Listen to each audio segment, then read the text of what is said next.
Hi, if you were looking for one defining moment from the second presidential debate between Donald Trump and Joe Biden, I think I found it for you, and I'm going to play it. It has to do with race in America.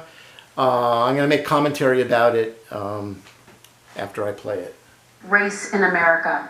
And I want to talk about the way Black and brown Americans experience race in this country. Part of that experience is something called the talk. It happens regardless of class and income. Parents who feel they have no choice but to prepare their children for the chance that they could be targeted, including by the police, for no reason other than the color of their skin. Mr. Vice President, in the next 2 minutes, I want you to speak directly to these families. Do you understand why these parents fear for their children? I do.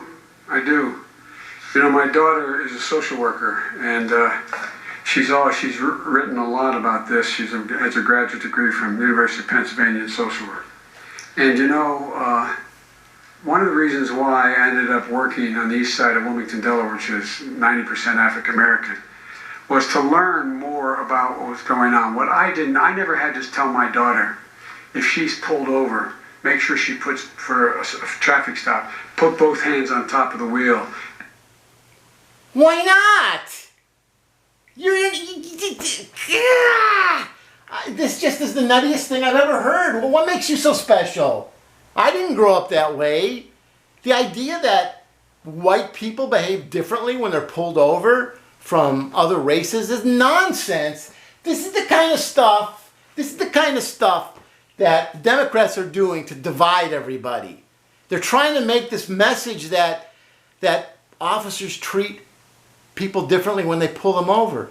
That's not true. It's this simple. It's so simple. You pull your sleeves up above your elbows. You make sure your hands are exposed. If you have the time before they get out of their car, you put your wallet on the dash, and you put your hands on the steering wheel. Yeah, we all do that. White people do that. It's almost like, it's like there's tall tales about what white people do when they're pulled over. Yeah, I got pulled over a couple weeks ago, and I put my feet up on the dash. I had my beer, open container. The officer got to the window, rolled it down, offered him his own beer, asked him if he wanted a bud. And I said, nah. So I just drank my beer. He told me I was driving a little bit too fast. And I said, cool, no problem. He walked away, didn't give me a ticket. And I finished my beer, crumbled it up, and I even threw the can out just to show him that I was done with my beer. And then I peeled out of there, you know, but I didn't go over the speed limit. Once I got up to 35, 40, I didn't go over, you know, out of respect to the cops. I think people actually believe that's what happens when an officer pulls over a white person. It's not like that. You focus on, you want to get through the experience, and you do that by actually having a little bit of empathy for the police officer. What a concept! Empathy for the police officer? Really? Is that a thing? Yeah, it's a thing. You might want to try it.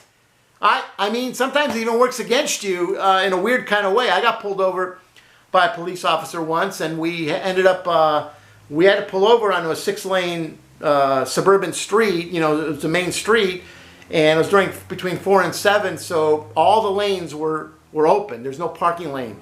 So he gets out of his car, he parks, we pull over into the final lane, but it's now an actual speed lane, but that's the only place really to pull over. So I pulled over, he pulls behind me, he walks up to my car, and within seconds, this car almost sideswipes him. He literally went like this. But he looked kind of young, like maybe he didn't get it that, yeah, he could be hit, you know, like it's actually possible. I'm freaking out for him, not for me. I'm like, oh my God, he almost just got hit. And he asks me, do you know why I pulled you over? And I knew exactly why he pulled me over. And I'm like, you know what?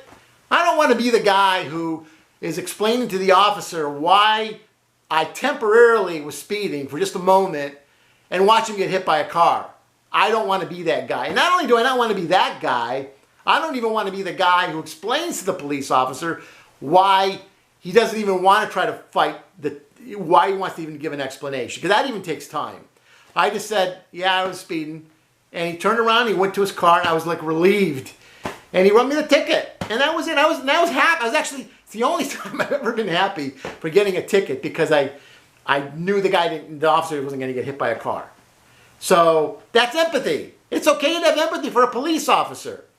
And this idea that putting your hands on the steering wheel is this big abomination or something, or it's something that white people don't do. I learned. I was fortunate. And when I was in college, I was a filmmaker. I mean, I would make films. I had this really cool Super 8mm camera. I actually still have it. Had a light sensor on it, so I could do time exposure at night. So I was actually on Hollywood Boulevard at like between 1 and 2 in the morning, right around Christmas time, when they had all the lights up. And I was filming. I was just filming special effects. I actually have some of my films in another section of my YouTube channel. They're Super 8 films. I actually have 2 sections. Anyway, so I'm filming, and this police car pulls up, and the officer's like right next to me. He rolls down his window, and I'm literally like 2 feet away from him with my tripod. I'm in a median. There's like a median island. It was like West Hollywood area where you have a little restaurant, like a little restaurant row. It was where I can't think of the record place. There used to be a big record store there, and I can't think of the name. Licorice Pizza, I think it was. Anyway, if that's what it was called. Gosh, it's been a while now. Anyway, so we're talking for a couple of minutes. I said, I apologize, I'm just filming the light streaks. We have like a cordial talk, but I didn't have gloves on my hands because I couldn't. There's like a bunch of knobs and dials in the camera, and I couldn't move them if gloves are on my hands. So suddenly I feel my hands are cold because it's 2 in the morning. It's also getting close to the coldest part of the night. So we're finishing up our talk, and he's just saying, you might want to move on in the next 10 or 15 minutes, and because I'll have to come by and see if you're here or not. So I lean over to either he asked me a question, I didn't hear him, maybe I didn't hear him quite right, and my hands just went into my pocket totally instinctively because they were cold. His eyeballs went like this, okay? He's like, what is going on? And he got really mad all of a sudden.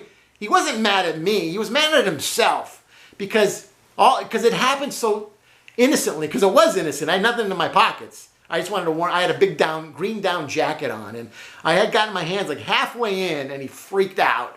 But it was his eyeballs. He got really mad. I could tell he was mad, and he said, "Just make sure you're not here." And he drove off like really fast, and I felt really bad. And I started thinking about it. I go, "Wow, that must really be tough." It's like you have to balance this line between being a human being and being fair and being nice, and dealing with the potential idiot out there, the 1 out of 1,000. Who's just looking for a moment to gun you down, when you least expect it, or who fools you, by talking to you nice, and all of a sudden grabs your taser and shoots you with it, and then runs away, and you get blamed for it. I mean, I just remember that moment of that look in his eyes, and I felt really bad. And actually, that's the moment happened before the first moment, which probably explains why I had the empathy for him when he pulled me over on the street. Anyway, the bottom line is I learned at that moment, never cover your hands, never cover your forearms, and if you can, put your wallet on the dash. These are just common sense things. That's it. Put your wallet on the dash, put your hands on the steering wheel, and raise your forearms, your shirt sleeves above your forearms. And then just wait for the officer to come up and then do what he tells you to do or asks you to do. That's really all there is. And if you happen to get that one officer in 100,000... Don't have a hoodie on when you go across the street. And there he is. Making sure that you, in fact, if you get pulled over, just yes sir, no sir, hands on top of the wheel, because you are, in fact, the victim, whether you're a person making $300,000 a year person or someone who's on food stamps. No, you're not. We all do that. This is the nuttiest thing. This is the moment. Remember, this is the guy who approved a commercial called The Blind Pig that was played during the Pittsburgh-Cleveland game, NFL football game. And that just shows you how obtuse he is. The Blind Pig, really? That's the store owner you picked to make your false message, and the commercial itself was false as well. But this is not the guy. This is not the guy. If he cannot understand law enforcement and its purpose, remember, he's got all these progressives around him who are going to be way worse than him. So if he's this naive about and calling it racist the way African Americans and Latin people are treated when Latinos are treated when white people act that way anyway. That's what we learned. We learned to do that. And we're not offended by it. I mean, what I said earlier, how many people's lives have been saved among your family because police officers have pulled over drunk people who are doing drugs, before they hurt somebody? We don't hear that number, right? He's not telling us that number. Just like with Trump, when he blamed him for the 200,000 deaths, he doesn't credit Trump for, it's like a math issue with the Democrats. Then rather than credit anybody for the lives they saved, they just add up the lives that are lost, and that's the only figure they use. That's really, really, really creepy and wrong. And it's make America hate again. That's what it is. And I really hope, if you haven't decided yet, this one instance alone, to just patronize minorities by implying that what's normal for white people is somehow racist when it's applied to African Americans or Latinos, it's just evil. I really hope, if I can change a few people's minds, that'll be worth it.